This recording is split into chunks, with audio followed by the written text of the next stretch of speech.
Bismillahirrahmanirrahim. Assalamualaikum warahmatullahi wabarakatuh.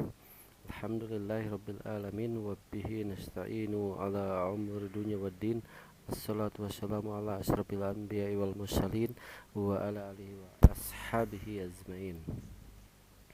Para hadirin yang saya hormati, pada kesempatan ini saya akan mencoba menjelaskan atau mengupas tuntas apa itu isi-isi kajian tentang kitab ya. Ya tentu saja kitab agama Islam ya. Soalnya kalau kita ngomong kitab ini biasanya sebagian orang ada ini kitab apa nih gitu kan. Kitab orang Islam apakah kitab Nasrani atau apa. Di sini saya jelaskan, saya akan menjelaskan kajian kitab-kitab agama Islam. Ya, salah satunya mungkin kalau di kalangan santri itu udah apa namanya terkenal dengan kitab kuning. Ini salah satunya yang paling familiar itu kitab kuning. Nah, ini banyak yang nanya apa itu kitab kuning ya. Tampilannya kurang lebih seperti ini ya. Ini tampilan kitab kuning seperti ini. Jadi eh, kitab kuning itu ditulis pada zaman masa ulama salafus salaf. Dia menulis langsung, salah satunya pada zaman Imam Nawawi, terus Ibnu Hajar al Asqalani, kemudian Ibnu Taimiyah, dan seterusnya ya. Dia menulis kitab pada zaman itu belum belum di zaman era modernisasi seperti ini, bikin aplikasi, bikin web, enggak di sini. Dan mereka kebetulan yang menulis kitab kuning itu adalah orang Arab, jadi menuliskan itu dengan tulisan Arab begini, jadi Arab gundul lah gitu tulisannya. Nah, makanya banyak muncul eh, ilmu alat itu ilmu yang mempelajari kaidah-kaidah bahasa Arab untuk memahami tulisan-tulisan Arab yang terdapat di kitab-kitab kuning tersebut. Dengan berjalannya waktu ya, eh, ini dengan berjalannya waktu dan teknologi saat ini, terkadang kita menginginkan sesuatu yang simple gitu ya, simple dalam artian ingin mengetahui sesuatu, isi isi dari sebuah kitab itu tanpa harus mempelajari kaidah-kaidah bahasa Arabnya. Jadi bukan berarti kita tidak tidak menyalahkan juga jika kita langsung mempelajari isi tanpa mempelajari kaidah bahasa Arab, karena emang kaidah bahasa Arabnya itu udah melalui beberapa fase, yaitu terjemah dan lain sebagainya. Dan di sini saya akan uh, mengupas tuntas atau menjelaskan isi-isi sebuah kitab itu berdasarkan langsung terjemah. Ya, jadi contohnya seperti ini ya. Ini di sini di kajian saya, di kajian kitab itu ada yang tentang Qurratul Uyun, Maulid Al-Baljanji, Matan Jurumiyah. Di sini eh, langsung berbahasa Indonesia. Nah, ini adalah Bulughul Maram ya, karya karya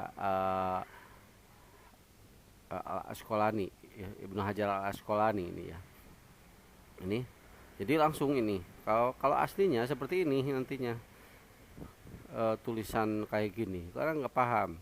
Apalagi sekarang kan bikinnya yang singkat-singkat ya, apalagi di media YouTube itu orang kalau kelamaan apalagi memakan waktu yang begitu lama itu akan membosankan dan ya boring lah gitu ya gitu. Makanya kenapa tidak kita langsung ke isinya, intinya tak isinya gitu.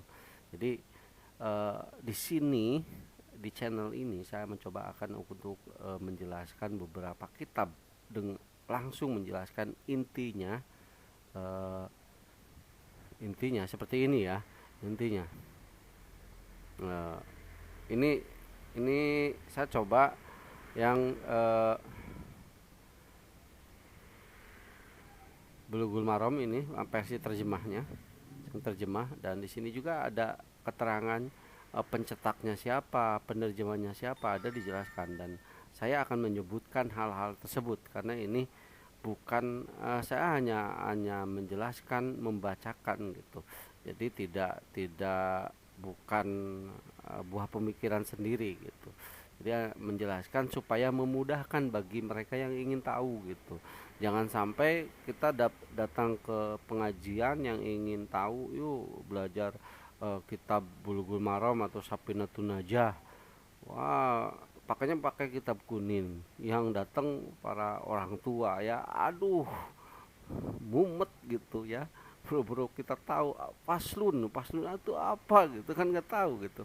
Sayang sekali, sedangkan waktu itu terbatas gitu. Biasanya kalau dalam suatu pengajian itu kurang lebih 1 atau 2 jam gitu.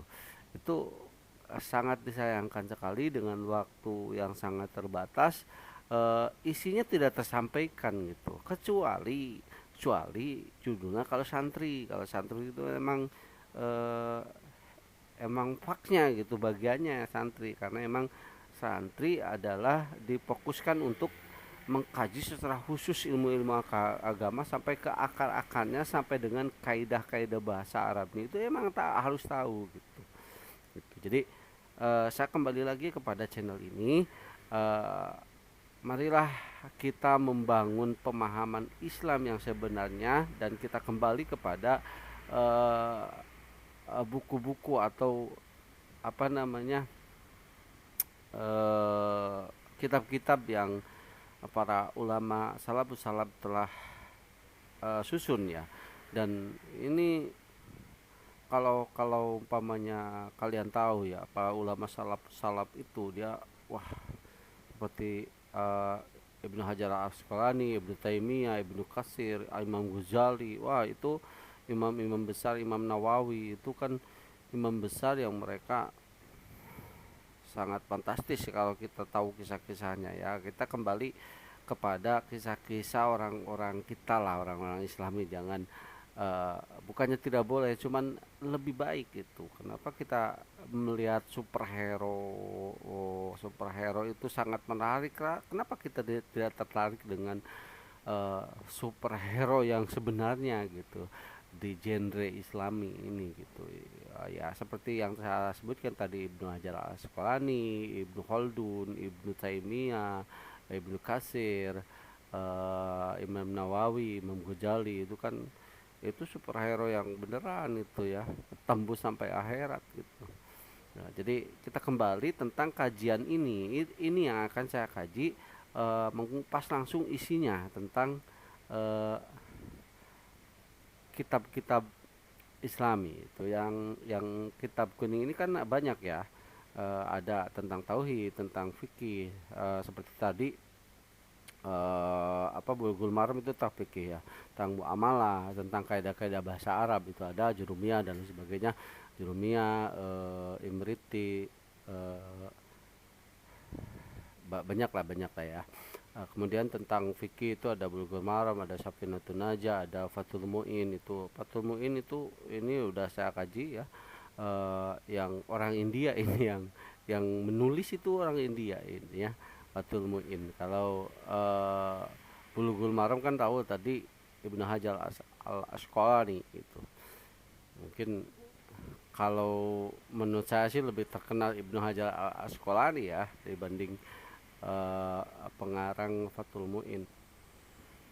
Dan isinya juga nanti kamu bisa bisa mengkaji ya, dan saya mengupas tentang isi-isinya. Ada sebuah kitab atau apa, kitab yang tidak menyantumkan dalilnya gitu. Padahal ini penting. Tapi tidak menyalahkan juga karena dia punya dalil cuman tidak mencantumkan di dalam kitab mereka gitu. Eh, Pokoknya itu saja ya. Ini kajian-kajian tentang kitab kuning, kitab tauhid, kitab fikih ibadah, kitab muamalah, kitab kaidah-kaidah bahasa Arab yang akan dikaji di channel ini. Jadi jangan lupa untuk komen, like, subscribe, dan support selalu sebagai sesama muslim ya. Karena eh, mudah-mudahan kita ini dijadikan uh, pahala ibadah eh, yang nantinya bisa membantu kita di eh, amal kita di akhirat kelak, di akhirat kelak ya. Mungkin sekian saja. Sekali lagi jangan lupa komen, like, subscribe ya. Mohon maaf bila ada kesalahan. Assalamualaikum warahmatullahi wabarakatuh.